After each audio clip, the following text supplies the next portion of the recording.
سب سے پہلے تو آپ لوگوں کو بہت بہت مبارک ہو، آپ کے بیٹے کی یہ بہت بڑی کامیابی ہے، اور یہ آپ کے بیٹے کی کامیابی پوری قوم کی کامیابی ہے، سارا پاکستان یک زبان ہوا ہے۔ آپ بتائیے کیا کیفیت تھی آپ کی جب آپ نے دیکھا وہ منظر، جب آپ نے دیکھا ارشد نے جب تھرو کیا، اور اس کے بعد جب پتا چلا کہ یہ تو ہائیسٹ تھرو گیا ہے؟ خیر مبارک ہے بیٹا، تنوع بھی مبارک ہے، اور میں اللہ تعالیٰ کی بہت شکر گزار ہوں، اور پورے پاکستان کی بھی شکر گزار ہوں، اور پورے ملک کی بھی شکر گزار ہوں کنان میرے بیٹے کے لیے دعائیں کی، اور میں بھی اپنے بیٹے کے لیے دعائیں کی، اور میں دعائیں کرتی رہی، اور میرا بیٹا ماشاءاللہ میڈل جیتا، اور میڈل جیت کے وہ پاکستان کا نام روشن کیا، اور پاکستان کا جھنڈا لہرایا۔ اچھا مجھے یہ بتائیے، ایسی سچویشن جب ہوتی ہے تو کوئی بھی بڑے سے بڑی شخصیت، بڑے سے بڑا انسان، اس کو سب سے زیادہ ضرورت ہوتی ہے اپنے ماں باپ کی کہ وہ گلے لگا کر ایک دفعہ دل کھول کے اپنی خوشی کا اظہار کرے، روئے، اور ہم نے دیکھا بھی جب ارشد کو یہ کامیابی ملی تو اس کے بعد وہ وہاں پر بھی رو رہے تھے۔ بات ہوئی آپ لوگوں کی، کیا جذبات تھے ان کے، کیا کیفیت تھی ان کی؟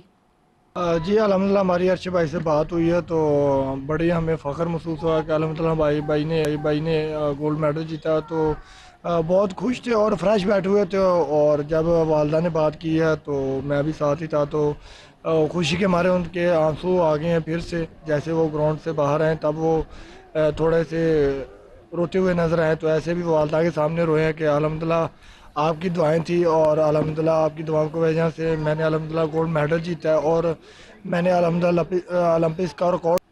اچھا ارشد کی والدہ ذرا مجھے بتائیے گا، کیونکہ جس طرح سے انڈیا پاکستان کا میچ ہوتا ہے، ہائی وولٹیج ہوتا ہے، تو یہاں پر جیولن تھرو بھی جو ہے نا وہ ارشد اور نیرج کی وجہ سے توجہ کا مرکز بنا رہتا ہے۔ کل بھی جس طرح سے ان کی والدہ کا بھی سٹیٹمنٹ آیا، آج بھی نیرج کے پیرنٹس نے کہا کہ جو ارشد ہیں وہ بھی ان کے بیٹے کی طرح ہیں۔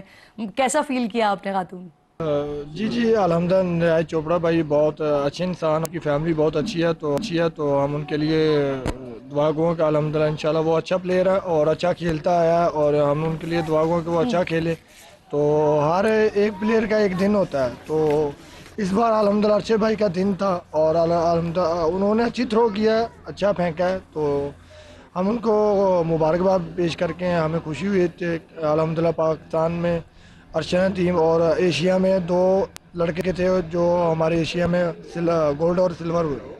اچھا مجھے یہ بتائیے، آج جب یہ اتنی بڑی جیت ہے کہ اسے ہم سب پورا پاکستان سیلیبریٹ کر رہا ہے، ہم سب خوشی کا اظہار کر رہے ہیں، تو پھر سرکاری سطح پر ایسا ہوا ہے کہ کوئی 10 کروڑ کی انعامی رقم کا اعلان کر رہا ہے، کوئی 5 کروڑ کی انعامی رقم کا اعلان کر رہا ہے، مختلف جگہوں پر کریڈٹس بھی لیے جا رہے ہیں۔ آپ یہ بتائیے کہ جس وقت وہ تیاری کر رہے تھے اور اولمپکس میں جانے کی کوشش کر رہے تھے، اس وقت کون تھا جس کو یقین تھا ارشد پر کہ وہ کر گزریں گے جو وہ کرنے جا رہے ہیں، اور ان کی سپورٹ بھی تھی ارشد کو؟ جی الحمدللہ دیکھا ہے سہولیات تھی، لیکن اتنی نہیں سہولیات تھی جیسے ایک ورلڈ لیول کے پلیئر کو دی جاتی ہے، جیسے آپ دیکھیں کہ چوپڑا بھائی ہیں اور پیٹن ہے، جیکب وغیرہ، ان کو جیسے فیسیلیٹی ملتی ہے جیسے کرکٹ والوں کو بھی دی جاتی ہے، ایسے تو نہیں تھی۔ تو پھر بھی الحمدللہ ارشد بھائی نے محنت کی ہے اور اچھی پرفارم کیا، تو میں اسی لیے حکومت سے اپیل کرتا ہوں کہ ہمارے پاکستان میں الحمدللہ ٹیلنٹ ہے، ٹیلنٹ کی کمی نہیں ہے۔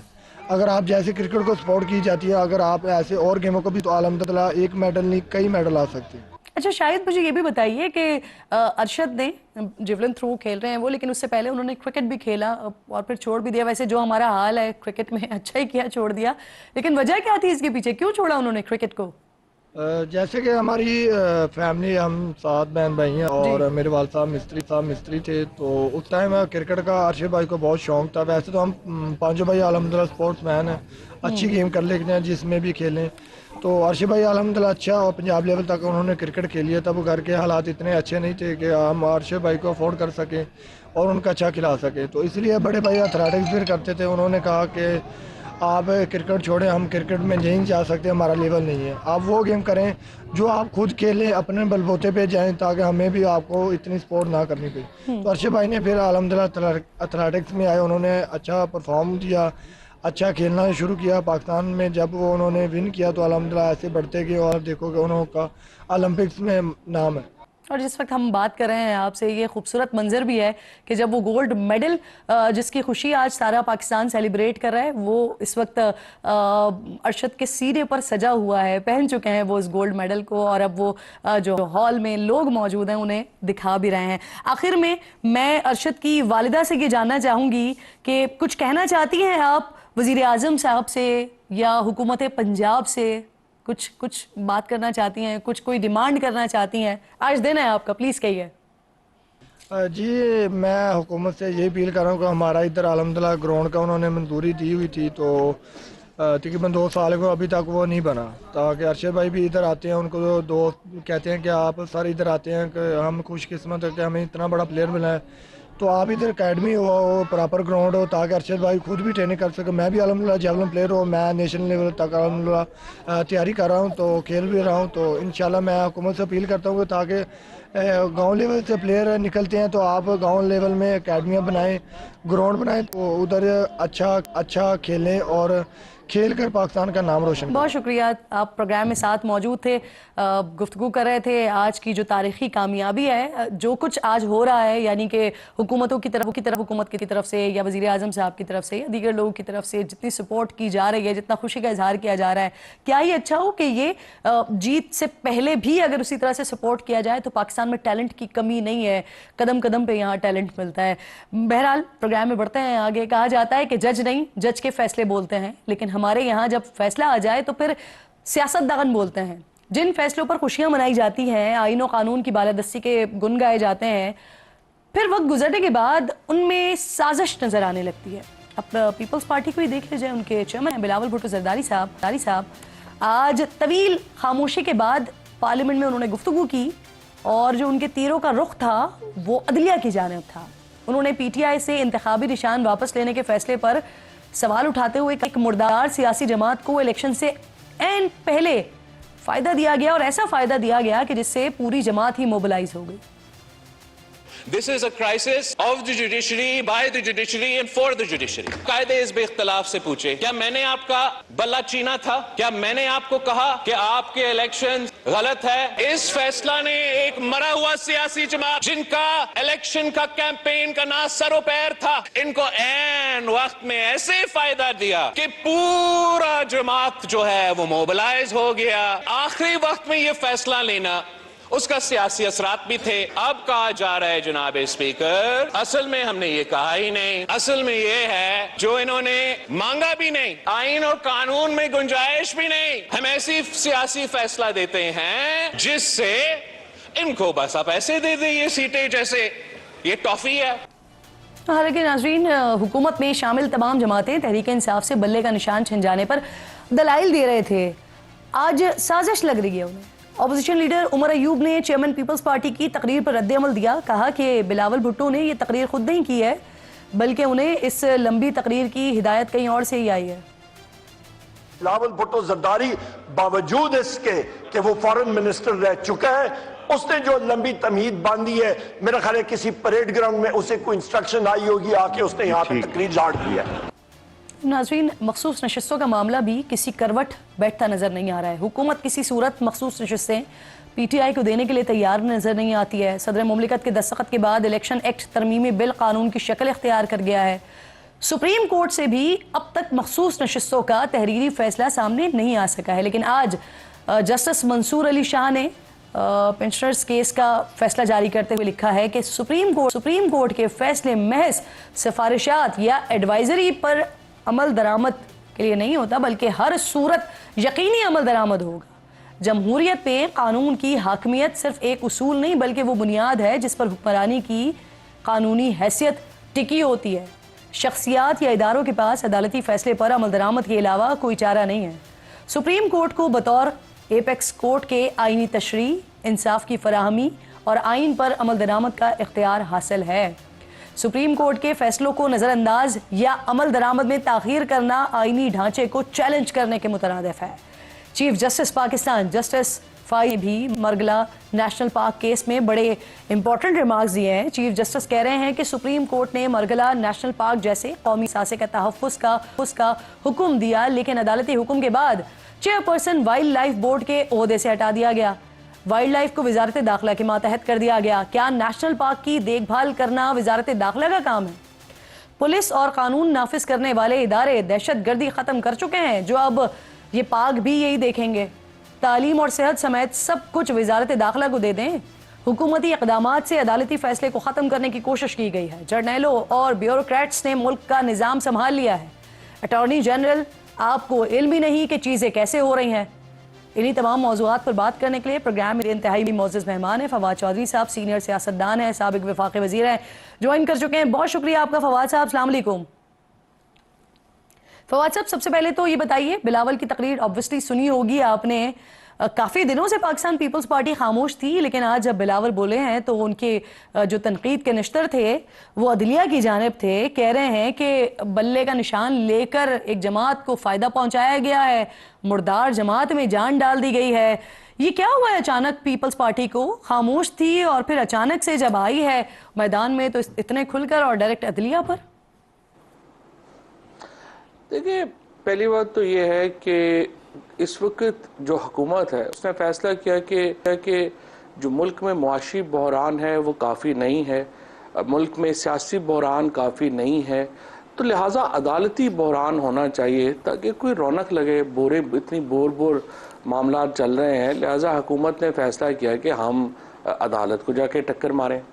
یہ جو ٹرائنگل چل رہی تھی ایک, جو سمجھیے کہ عمران خان اور حکومت اسٹیبلشمنٹ کا چل رہا تھا, انہوں نے کہا کہ نہیں, ہم اس کو دو طرفہ لڑائی کے بجائے اس کو ٹرائنگولر فائٹ میں تبدیل کرتے ہیں, اور انہوں نے جا کے جوڈیشری کو اب اس فائٹ کا حصہ بنا دیا ہے. اب جوڈیشری میں جو اس وقت حالات یہ ہے کہ وہ تو اپنے سروائیول کی جنگ لڑیں گے, کیونکہ دیکھیں نا, جوڈیشری کو پتا ہے کہ اگر وہ یہ جنگ ہار گئے اور یہ کانسٹیٹیوشنل امینڈمنٹ جو حکومت لانا چاہ رہی ہے وہ لے آئی, تو اس کے نتیجے میں پھر بنگلہ دیش میں جو حسینہ واجد کے نیچے جوڈیشری تھی اور ہماری جوڈیشری میں تو فرق ہی ختم ہو جائے گا. آپ کو معلوم ہے حسینہ واجد نے ایک سٹنگ چیف جسٹس کو ہتھکڑی لگا کے جیل میں ڈال دیا تھا. تو اس قسم کی جو ایک خواب ہے اس وقت شہباز شریف صاحب کا اور آصف زرداری صاحب کا اور بلاول صاحب اس خواب کی تعبیر چاہتے ہیں کہ جس میں جوڈیشری جو ہے وہ بالکل حکومت کے ایک علیحدہ ڈپارٹمنٹ کی طرح ہو. سو اس کے اوپر اس وقت پوری ایفرٹ جاری ہے, اور یوں لگتا ہے کہ حکومت نے فیصلہ کر لیا ہے کہ جسٹس منصور علی شاہ صاحب کو چیف جسٹس بننے سے روکنا ہے, اور تمام جو لیجسلیشن ہے, تمام جو اس وقت ایفرٹ ہے وہ اس وقت یہ ہو رہی ہے کہ اگلے آنے والے چیف جسٹس کو روکا جائے. اور یہ آج کی تقریر ایک گرینڈ سکیم کا حصہ تھی جس کی طرف آپ نے اشارہ کیا. اچھا فواد صاحب, یہ جو الیکشن ایکٹ میں ترمیم ہے اس کے بعد تو مخصوص نشستیں پاکستان تحریک انصاف کو ملتی ہوئی دکھائی نہیں دے رہی ہیں. پچھلے دنوں جسٹس شائق عثمانی صاحب پروگرام میں ساتھ موجود تھے اور وہ کہہ رہے تھے کہ پی ٹی آئی کو 39 کے تناسب سے نشستیں ملیں گی, اور اسی طرح کا کچھ چیف جسٹس کا فیصلہ بھی ہم نے دیکھا ہے, وہ بھی کچھ اسی طرح کا تھا. تو یعنی ہوگا وہی جو چیف جسٹس صاحب نے کہا ہے. لیکن مسئلہ یہ ہے کہ یہ کیوں 39 یا وہ آپ نے ایسی بنانی ہے. مسئلہ یہ نہیں ہے کہ ان نشستوں سے کیا فرق پڑ جاتا ہے. مثلا اس وقت جو حکومت کا نمبر ہے ایوان کے اندر, اگر ریزروڈ سیٹس مل جائیں پی ٹی آئی کو, تو مجھے آپ بتائیے کہ اس سے حکومت کو کیا فوری خطرہ لاحق ہو جاتا ہے.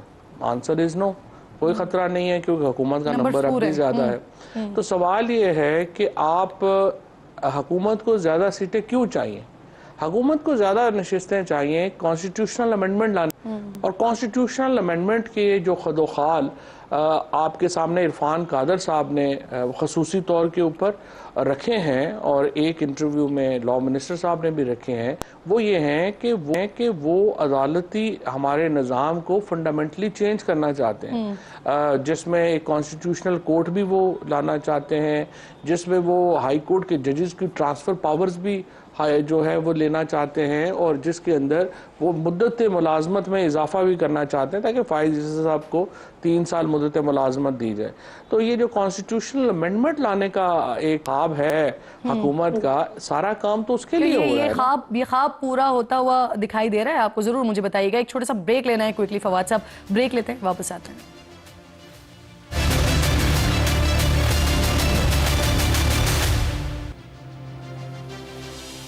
پروگرام میں ایک بار پھر آپ کو خوش آمدید کہتی ہوں. فواد چودھری صاحب ساتھ موجود ہیں اور بریک سے پہلے آنے والے چیف جسٹس کے حوالے سے بات کر رہے تھے کہ حکومت کوئی خواب دیکھ رہی ہے ان کے حوالے سے. تو وہ خواب کیا فواد صاحب پھر آپ کو پورا ہوتا ہوا دکھائی دے رہا ہے جو حکومت دیکھ رہی ہے آپ کے مطابق؟ نہیں، یہ خواب کبھی پورا نہیں ہو سکتا. اس کی وجہ یہ ہے کہ دیکھیے جوڈیشری نے اپنے سروائیول کی لڑائی لڑنی ہے اور اس وقت جو حالات ہیں وہ تو ایک میجسٹریٹ سے لے کے تو سپریم کورٹ کے جج تک وہ یہ سمجھتا ہے کہ اس نے لازمی طور پہ اپنے اختیارات کے لیے اپنی ایگزسٹنس کے لیے جو ہے وہ ایک فائٹ کرنی ہے. اور میں سمجھتا ہوں کہ ایک ایسے وقت میں جب میڈیا کا پورا ادارہ لیٹ گیا اس بربریت اور فسطائیت میں، جب بار کاؤنسلز جو ہیں ختم ہو گئی، سول سوسائٹی ختم ہو گئی، تو ایک ہی ادارہ ہے جس نے اپنی ایگزسٹنس کا احساس دلایا ہے، اپنے ہونے کا احساس دلایا ہے، اور جو اپنے سروائیول اپنی شناخت کے لیے آئین کے لیے لڑا ہے وہ جوڈیشری ہے. فواد صاحب ایک طرف آپ سپریم کورٹ کے حوالے سے نقشہ کھینچ رہے ہیں، دوسری طرف عمران خان کہتے ہیں کہ یہ حکومت جو ہے اس کے پاس زیادہ وقت نہیں ہے، 2 مہینے ہی ہے اس کے پاس. سو کیا سر صرف ایک چیف جسٹس کی تبدیلی سے سارا کا سارا نقشہ ہی جو اس وقت سیاست کا ہے وہ تبدیل ہو جائے گا؟ کیونکہ وزیر اعظم صاحب کا بھی تو اسٹیٹمنٹ ہے، وہ یہ کہہ رہے ہیں کہ جو اس وقت ادارے کے ساتھ تعلق ہے وہ ماضی میں کبھی بھی نہیں تھا. دیکھیں کرن، ابھی تک انفارچونیٹلی تحریک انصاف نے تو حکومت کو کوئی چیلنج نہیں دیا. یہ تو حکومت نے اپنے سارے چیلنجز خود ہی پیدا کیے ہیں. اگر آپ سیاست میں دیکھیں تو پی ٹی آئی کی طرف سے تو کوئی بڑا حکومت کو کوئی چیلنج تو نہیں دیا جا سکا نا. 9 فروری کو پورا مینڈیٹ تبدیل کر دیا گیا، فون 47 لا کے پورا الیکشن چرا لیا گیا. تحریک انصاف نے کچھ نہیں کیا، گھر بیٹھے رہے. لیاقت چٹھا جنہوں نے آ کے بیان دیا، الیکشن ایکسپوز کیا، اس کو آپ نے اتنا تنہا چھوڑ دیا، وہ بیچارہ گھر پہ ہی اس وقت سے مسنگ پرسن ہی بنا ہوا ہے، کسی نے اس کا ساتھ نہیں دیا. کوئی افیکٹو اپوزیشن جو ہے وہ پی ٹی آئی کی اس لیڈرشپ کی طرف سے نظر نہیں آئی.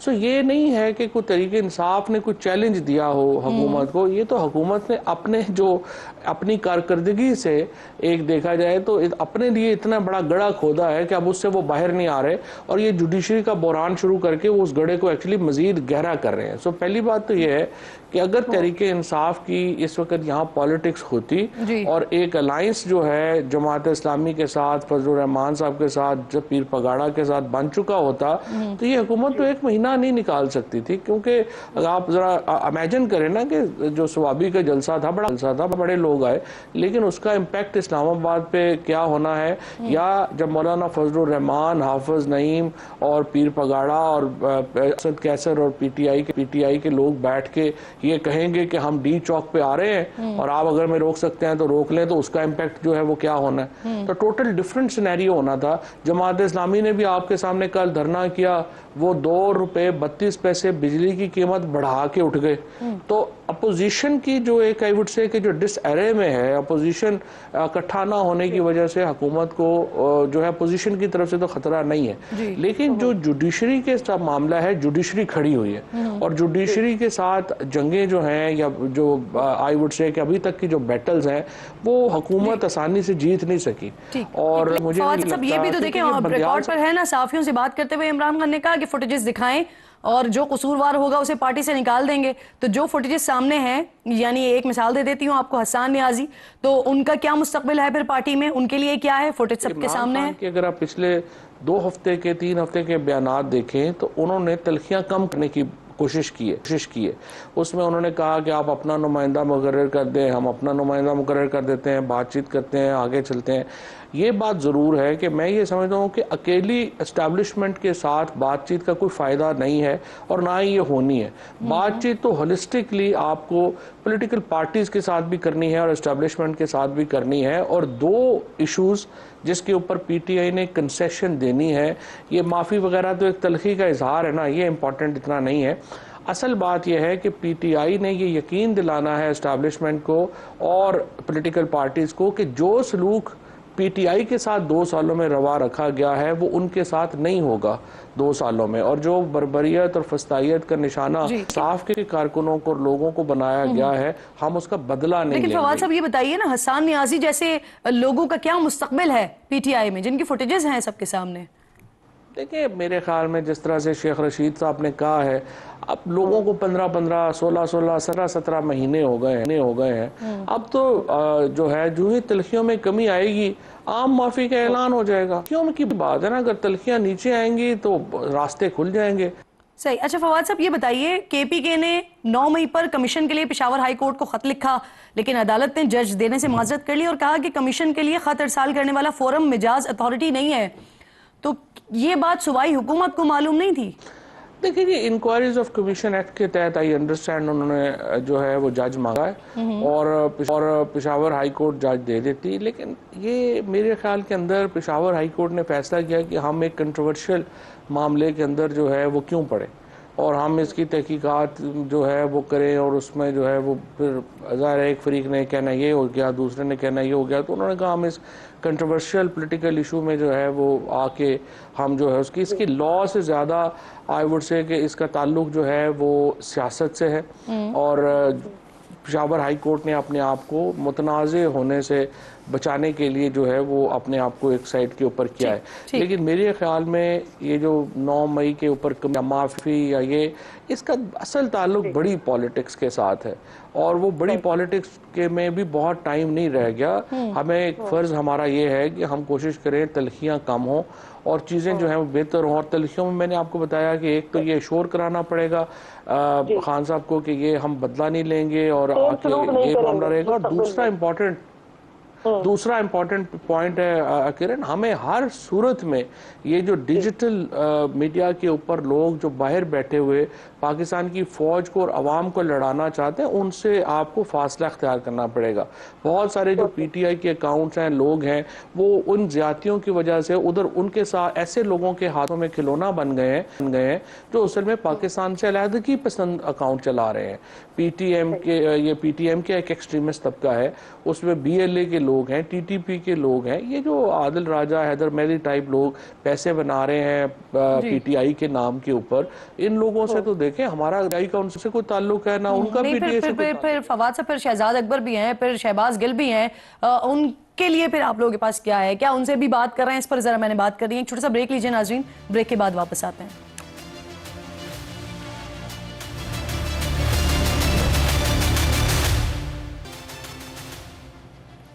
ویلکم بیک ونس اگین جی. فواد چودھری صاحب ساتھ موجود ہیں. فواد صاحب, بریک سے پہلے آپ کہہ رہے تھے کہ باہر بیٹھے ہوئے جو لوگ ہیں جن کا تعلق نہیں ہے پی ٹی آئی سے, لیکن وہ پی ٹی آئی کے تشخص کو خراب کر رہے ہیں وایا ڈیجیٹل میڈیا, تو پھر باہر تو شہزاد اکبر بھی ہیں, شہباز گل بھی ہیں, تو کیا ان کو پھر جو آپ بات کر رہے ہیں ان کو سمجھانے کی کوشش کی جا رہی ہے یا ان سے بات کرنے کی کوشش ہو رہی ہے؟ کیا ہو رہا ہے؟ نہیں دیکھو, شہباز گل ہے, شہزاد اکبر ہے, اس کے بعد ہمارے محی پیرزادہ اور لوگ ہیں. دیکھیں یہ تو ایک یہ نیشنلسٹ لوگ ہیں, ان کی جو پاکستان کے ساتھ وابستگی ہے, انہوں نے بڑا پہلے کام بھی کیا ہوا ہے.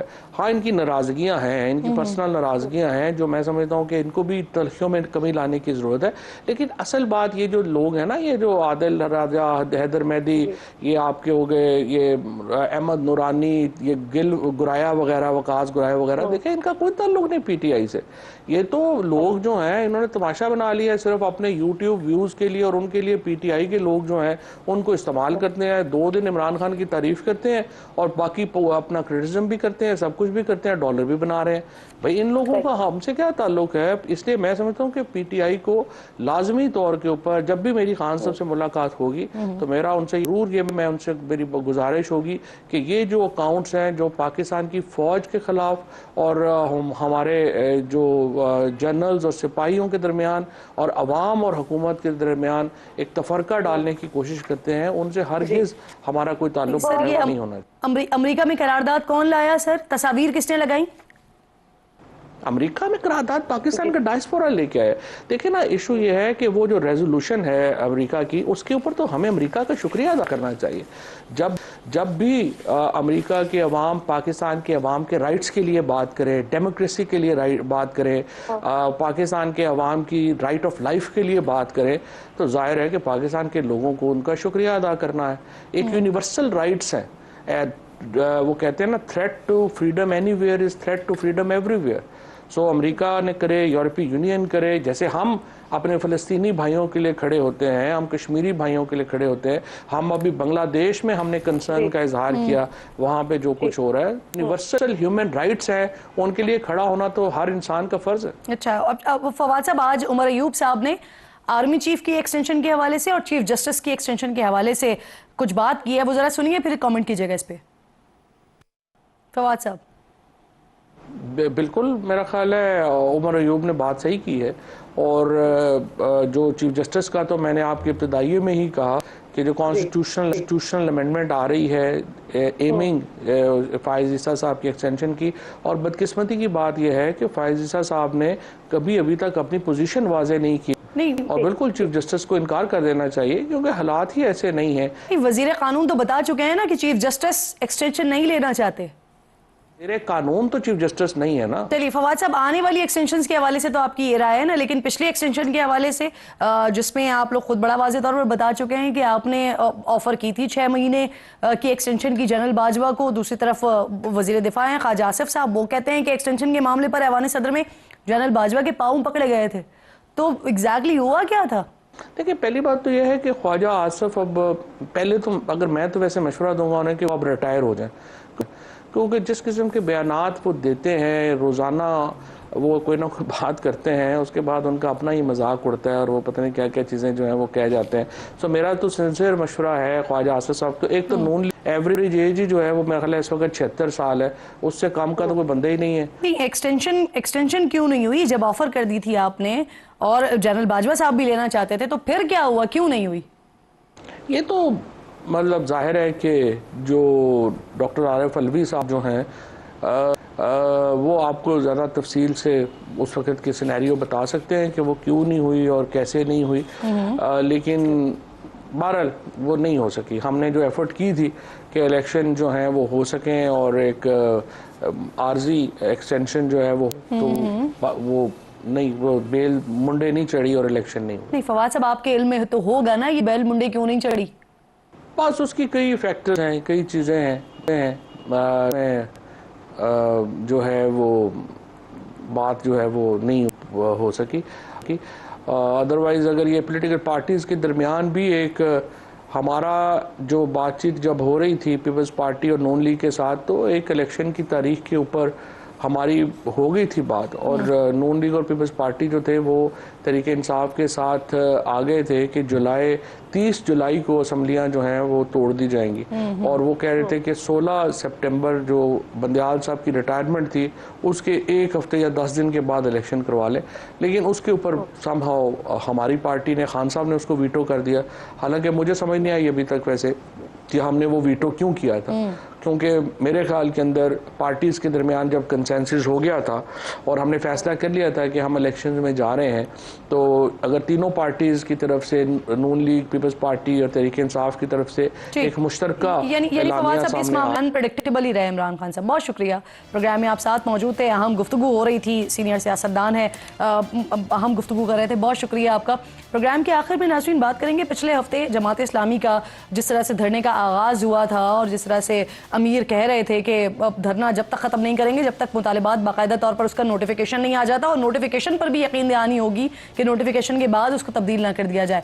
لیکن ایونچولی ہو یہ رہا ہے کہ دھرنا بھی ختم ہو رہا ہے, بغیر کسی عمل درآمد کے دھرنا ختم ہو رہا ہے. تو کیا ایسے معاملات طے پائیں؟ لیاقت بلوچ صاحب کیونکہ اس کمیٹی کا حصہ تھے جماعت اسلامی کی طرف سے, جو کہ مذاکرات کر رہی تھی حکومتی کمیٹی سے, پروگرام میں میرے ساتھ موجود ہیں. نائب امیر ہیں جماعت اسلامی کے, بہت شکریہ آپ کا. سر کیا ہوا, یہ بات تو آپ لوگ کچھ اور کر رہے تھے, لیکن کیا وجہ بنی کہ جو وعدے یا دعوے آپ لوگوں کی طرف سے کیے جا رہے تھے, جو مطالبات آپ لوگوں کی طرف سے ہو رہے تھے, اس پر عمل درآمد کے بغیر ہی آپ لوگ مان گئے؟ جی بسم اللہ الرحمن الرحیم. دیکھیں, احتجاج کرنا, دھرنا دینا, آواز اٹھانا, عوام کے جذبات کا ترجمان بننا, یہ ہمارا ایک قومی, سیاسی, دینی حق تھا اور فرض تھا, وہ ہم نے ادا کیا ہے. اور اس کے بعد پھر حکومت نے ہمارے مطالبات پر مذاکرات کا عندیہ دیا, ہم نے مذاکرات کیے ہیں اور ان کے ساتھ بات چیت کی ہے, اور ان کے 5 وزراء کی کمیٹی میں 5 راؤنڈز ہمارے ساتھ کیے ہیں.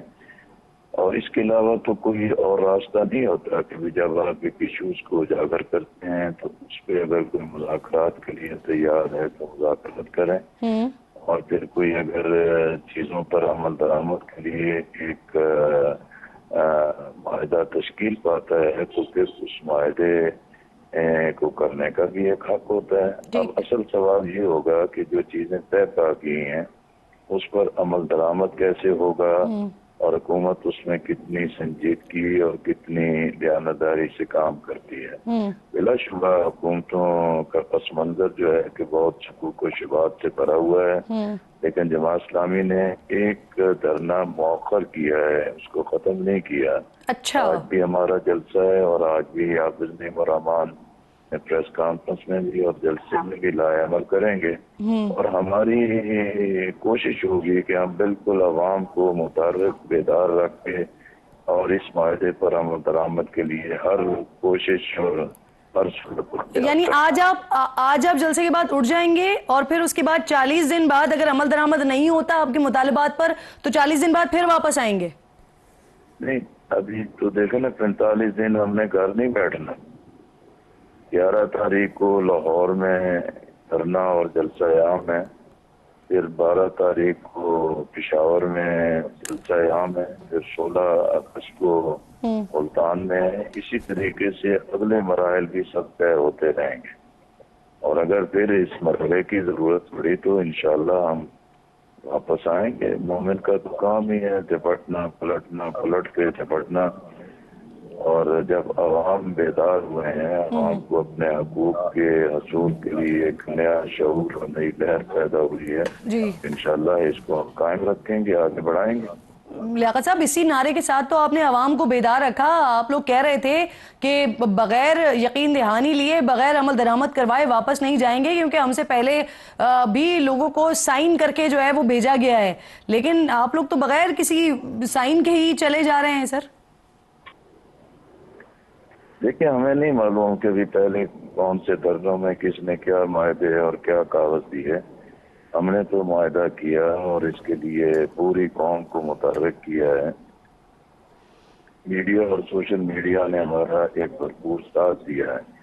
اور پھر یہ جو ہمارا معاہدہ ہے یا تحریر ہے، یقینی طور پر یہ کاغذ پہ لکھی گئی ہے اور ایک کاغذ کا پرزہ ہے، لیکن اس کی تو پوری ایک روح موجود ہے کہ بھئی تنخواہ دار طبقے کی تنخواہ پر جو ٹیکسوں کا بوجھ ہے وہ کس طرح کم کرنے کے مراحل ہیں، بجلی کو سستا کرنے کے کیا مراحل ہیں. آپ دیکھیں آئی پی پیز کا ایک ایسا ایشو تھا، کوئی اس پر بات کرنے کو تیار نہیں ہوتا تھا. جماعت نے اس کو بالکل اجاگر کیا ہے.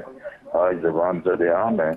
جاگیردار اور بڑے لینڈ ہولڈنگ جو ہیں ان پر تو کوئی ٹیکس لگانے کی ہمت، جرت اور بات ہی نہیں کرتا تھا. پہلی مرتبہ اس سلسلے میں بالکل ایک واضح لائحہ عمل طے ہوا ہے. اسی طرح جو دیگر ایشوز ہیں اس پر ایک ہم نے لائن آف ایکشن ڈرا کیا ہے. اب سوال تو یہی ہے کہ عمل درآمد کیسے ہوتا ہے، اور حکومت کی اپنی پوری سیاست دو پر لگی ہوئی ہے.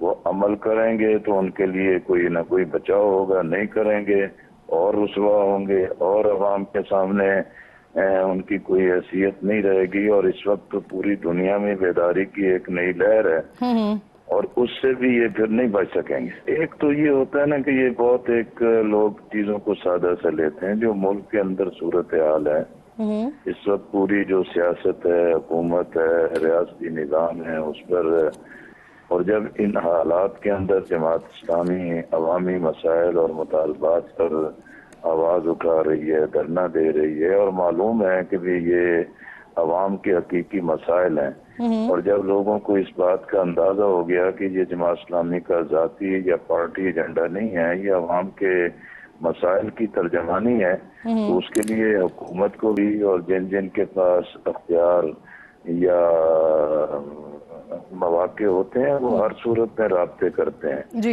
لیکن جماعت اسلامی کا تو پورا نظام ایک شرائیت کا نظام ہے، عام مشاورت کا نظام ہے. چلنا تو اوپن بھی سارے کہہ رہے تھے حکومت بھی وزراء بھی کہ ختم کریں، لیکن ہم نے اپنی حکمت عملی کے مطابق چلایا.